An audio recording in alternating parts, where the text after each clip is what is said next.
दोषी पकड़े जाए और उनको सख्त से सख्त सजा मिले। मुझे पुलिस प्रशासन पर पूरा विश्वास है, मेरा सहयोग करे। मेरे घर पे कोई जिम्मेदार नहीं। मेरे घर पे मेरी मम्मी बहुत बीमार है, जिसको मैं ला भी नहीं सकी। मैं अकेली जने कैसे कैसे करके आई हूँ, मेरा सहयोग करे। और कोई जाति मेरठ में हुई मुजफ्फरनगर निवासी सोनू कश्यप की हत्या के बाद अब यह मामला कानून से निकलकर सियासत के अखाड़े में तब्दील हो गया है। मेरठ से लेकर मुजफ्फरनगर तक लगातार विपक्षी दलों के नेता मृतक सोनू कश्यप के परिजनों से मुलाकात कर रहे हैं और प्रदेश की कानून व्यवस्था पर सवाल खड़े कर रहे हैं। इसी सियासी घमासान के बीच योगी सरकार के राज्य मंत्री नरेंद्र कश्यप ने विरोधी दलों पर तीखा हमला बोला है। समाजवादी पार्टी के शासनकाल का जिक्र करते हुए मंत्री नरेंद्र कश्यप ने कहा कि जो पार्टी अपने कार्यकाल में प्रदेश को दंगों की आग में झोंक चुकी है, आज वही पार्टी एक मृतक की लाश पर अपनी सियासत चमकाने में जुटी हुई है। एक प्राइमरी स्टेज पर जो कार्रवाई पुलिस प्रशासन को करनी चाहिए वो हुई है। सवाल हो सकते हैं, आशंकाएं हो सकती हैं, लेकिन जिस तरह का क्राइम है उसके हिसाब से पुलिस की कार्रवाई तत्परता के साथ हुई है, गिरफ्तारियां हुई। हाँ, एफआईआर टाइम से ना हुई होती, गिरफ्तारियां नहीं हुई होती, आईओ केस के क्लू को ना पा सकता होता तो सवाल खड़े होते। सब इतनी बड़ी घटना होगी, मुकदमा नहीं हुआ, इतनी बड़ी घटना होगी, अरेस्टिंग नहीं हुई, कोई रिकवरी नहीं हुई। अगर पुलिस ने दोनों घटनाओं पे समय पे एफआईआर करके अरेस्टिंग कर ली है, केस को खोल दिया है, तो फिर पॉलिटिकल लोगों का सवाल खड़ा करना, धरने करना, प्रदर्शन करना, सवाल सरकार पे सवालिया निशान लगाना, ये प्योर सियासत का हिस्सा है। और मुझे अफसोस इस बात का है साहब, समाजवादी पार्टी के लोग आज खुलेआम थोड़ा इन घटनाओं पे ज़्यादा दिख रहे हैं और वो इस बात को भूल जाते हैं कि जिस पार्टी के वो विधायक हैं, जिस पार्टी के वो नेता हैं, उस पार्टी को 5 साल मौका मिला था 2012 से 2017 तक उत्तर प्रदेश में। उत्तर प्रदेश ने किस प्रकार की तबाही झेली थी, 5 साल में 700 दंगों का रिकॉर्ड समाजवादी पार्टी की सरकार में बना। मैं उस समय मेंबर पार्लियामेंट था, मैं तो पार्लियामेंट में बोला इसके खिलाफ कि हमारा उत्तर प्रदेश तबाह हो गया।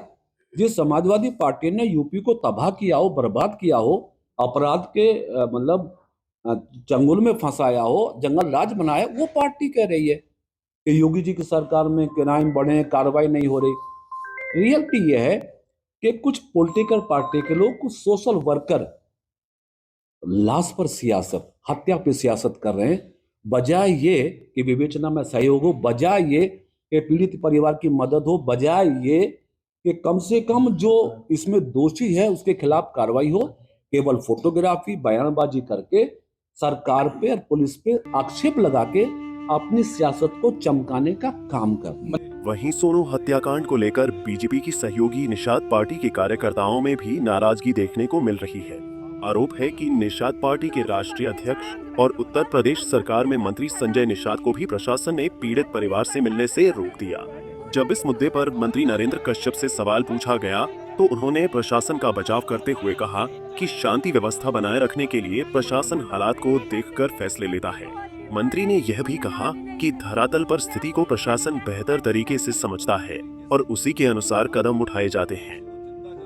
कानून व्यवस्था जिला प्रशासन का राइट है, वो अपने समय के हिसाब से फैसला लेता है कि सिचुएशन यदि ऐसी है कि कहीं पे कानून व्यवस्था भंग हो सकती है तो उस समय पर प्रशासन को, पब्लिक को, मऊ को इकट्ठा ना हो, इस तरह के फैसले लेने पड़ते हैं।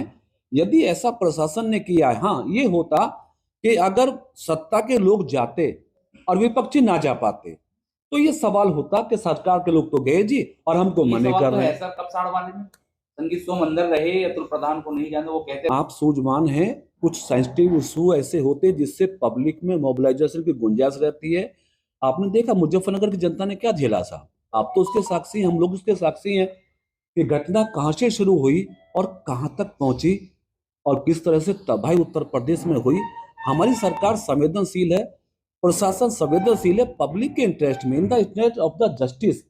कई बार प्रशासन को, मतलब मिनिस्टर को रोक रहे हैं, मुझे भी कहा कि आप नहीं जाएंगे, मैं भी नहीं गया गाँव में। तो यदि आपको भी ये कहा गया होगा तो शायद इसलिए नहीं कहा गया होगा कि आपको डिसरिगार्ड करना है या आपको आपके संवैधानिक अधिकार से वंचित करना है। बल्कि इसलिए कहा गया होगा कि शायद शांति का वातावरण बन जाए तो सबको जाने का अधिकार मिलेगा। मंत्री जी, सोनू कश्यप वाले ने आपको बता दें कि 5 जनवरी को मेरठ के ज्वालागढ़ गांव में सोनू कश्यप की जली हुई लाश मिली थी। पुलिस के मुताबिक सोनू की पहले इनसे पीटकर हत्या की गई और फिर सबूत मिटाने के लिए शव को जला दिया गया। हालांकि मृतक के परिजनों का आरोप है कि सोनू को जिंदा जलाया गया और पुलिस असली आरोपियों को बचाने की कोशिश कर रही है। परिजनों की मांग के बाद अब इस पूरे मामले की जांच क्राइम ब्रांच को सौंप दी गई है। विपक्षी दलों के नेता लगातार पुलिस की कार्रवाई पर सवाल उठा रहे हैं, जिससे ये मामला पूरी तरह सियासी रंग ले चुका है। अब सबकी निगाहें क्राइम ब्रांच की जांच पर टिकी हैं, जिससे इस हत्याकांड की पूरी सच्चाई सामने आने की उम्मीद की जा रही है। पंजाब केसरी टीवी के लिए मेरठ से आदिल रहमान की रिपोर्ट।